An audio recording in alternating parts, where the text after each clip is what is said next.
Hey everyone, good morning. It's Dr. Rick, founder of Herbal 411. And I wanted to do this somewhat of a rant video because in the last couple of weeks I've had several consults and there's a recurring theme in my patients that see me. And if you're not my patient, then consider using me to help you with lifestyle change. I'll put the link down below for my Herbal 411 page. It's a hybrid of healthcare, and I don't take insurance, but I do give you the deserved time that we need to take apart your journey and get you success in lifestyle change. I don't have any problems with insurance-based medicine, but I do have a problem when people rely only on insurance-based medicine for lifestyle change, because insurance-based medicine is supposed to be just in case. An insurance that if you get into a catastrophic condition, you have protection and maybe health care to help you through retirement or rehabilitation or end of life. That's totally different from lifestyle change. And I do think that the majority of diseases that are found in the United States, at least, I'd say the majority are reversible. But if you wait until the last minute, it is an uphill climb that's impossible, especially based on what is available with insurance. So if you go to an annual wellness visit and your doctor says, well, you're mild as far as disease, heart disease, cholesterol, blood pressure, diabetes, obesity, arthritis, you're mild, but we'll just watch you till next year. Essentially what your doctor is telling you is that you are positive for disease, but it's not bad enough to intervene with regards to what's available, which is prescriptions and surgery. But what they won't tell you is that if you want to progress to a healthy lifestyle in age and less disease, it's important to reverse how you got to this point. So if you think about it, just using the diagnosis of obesity, morbid obesity, BMI into the 30s or above. And if you're not sure what that means, you probably should be asking your doctor or coming to see me. And I'll put the link down below. But the idea is disease brings on suffering. And a lot of the diseases nowadays are from overindulgence and underutilization of exercise, activities, spirituality, bastardizing sleep. I think it's really important to get back to where you felt when you were in your 20s. Hopefully you were healthy and vibrant when you were 20s. But with a lot of the ideas about what is healthy. Health and wealth is having $1 million in your pocket and having 1 million subscribers, being able to fly anywhere. That's not it. If you have disease and you have that wealth, but you can't move and you're constantly taking medications or you're having more and more diseases that come up every year during your annual wellness exam, and doc keeps on saying, well, we're going to watch the first one, but you just happen to have another one coming. But it's not that bad, so I'll watch both of them. And then the next year, well, you got another thing coming, but they're all mild. The first one is getting a little worse, but so you see how it accumulates. And I'm not going to say it's easy, but the longer you wait to deploy a healthy lifestyle, the harder it is to reverse. And then you'll be stuck because it'll just be so challenging to change your life. Or you'll be busy with other things, your kids, your grandkids, retirement, scaling down your house, moving to a better climate. I think that there's always going to be the scenarios of extremes. There'll be things that my patients deploy, like intermittent fasting. Intermittent fasting was what Jason Fung came up with a couple years ago. And it was a genius book to tell people that it's okay to not eat breakfast. I think that the suggestion by the American Heart Association, the American Diabetes Association, has always been eat your breakfast. It has to be the biggest and healthiest. 3 decades ago, that was the suggestion, and it did not change the heart attack occurrence in the United States. And in fact, obesity has continued to rise. Logarithmic. I don't think the suggestions, when they're generalized, really help the individual. However, just by default, when you skip breakfast and you maintain your fasting window from dinner time until, say, lunch, I think everybody that tries intermittent fasting, skipping breakfast, they'll usually say, hey, I lost a little bit of size and weight. And that is because if you think about it, if your fasting window is extended, that means your feeding window is compressed. And there's not that much time to eat. Say there's 8 hours to eat, and typically your stomach is full for about 4 hours. That's only 2 meals that you want to eat.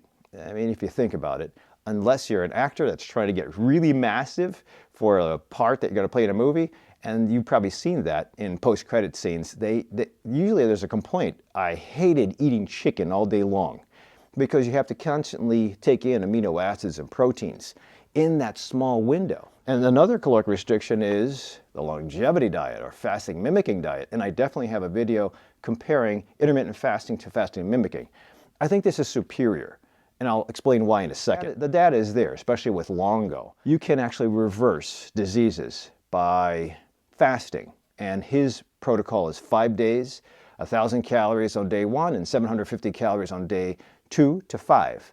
And if you implement that monthly for 3 months, the standard, as far as his results and his studies, have shown that you can have reversal of certain disease processes like precancers. Or the people that he studied with, I believe it was colon cancer, had a better outcome, chemotherapy or no chemotherapy, when they went into a 5-day fast. And it is a little bit forgiving compared to a water-only fast. Water-only fast is tough. That's eating nothing and just having water for a couple of days. That's tough, especially surrounded by people who are eating and commercials on TV and internet that usually bounce in front of your face that this is yummy, you deserve a break today. This bud's for you. So you're constantly bombarded. And when you're hungry, and then the messages in your environment are eat, eat, eat, drink, drink, drink, usually most people will tap out. And that's okay, but what are you doing it for? So if you're overweight and you're just trying to lose a couple pounds in size or inches, that's fine.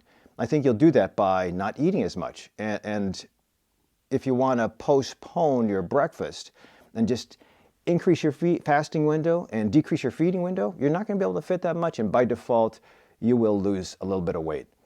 But is that sustainable? Maybe. I think Longo, it's ongoing. He's now taken that same data with colon cancer patients and applied it to MS patients, multiple sclerosis, and found some nice outcomes.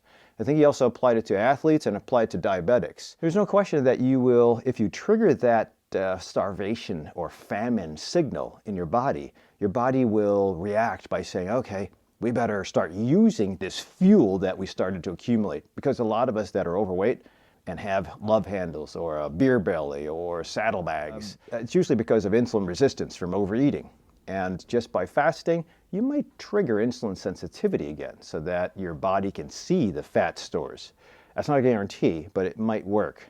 I usually will check a 2-hour glucose tolerance test or an insulin level, or I'll have patients get a Freestyle Libre and actually see what happens to metabolism and glucose when they're stressed, when they're sleepy, when they're not sleeping well, when they're eating their favorite foods, when they're eating carnivore. So the idea is using metrics and using data that has already been established, you can have success. But here's the spoiler. If you're trying to work on deficit and cutting back total calories per day or total meals per day, I don't think you can build up muscle. So this is catabolic, building muscle to reverse disease, building muscle to reverse osteopenia, building muscle to lower cholesterol, and yes, it can be done. If you can dispose of excessive glucose in muscle and muscle is thick, you're not a diabetic anymore. Your body can't be in both worlds at the same time. So I will have patients that have deployed the fasting mimicking diet or intermittent fasting, but they also try to build up. And as you build up, if say you're exercising 3 times a week, and yet your fuel sources, your nutrition, your building blocks is limited, which signal is going to work or be louder?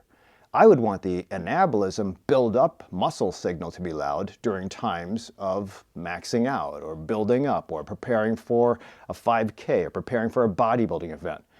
If you're trying to cut back, you can maintain exercise, but I think that the dichotomy of the signals will be, especially if you're really cutting down to, say, 1,015 calories per day, you won't be able to build muscle as much. So the bottom line is that you either go and lose weight or you periodize and you build muscle, but I don't think you can do both at the same time.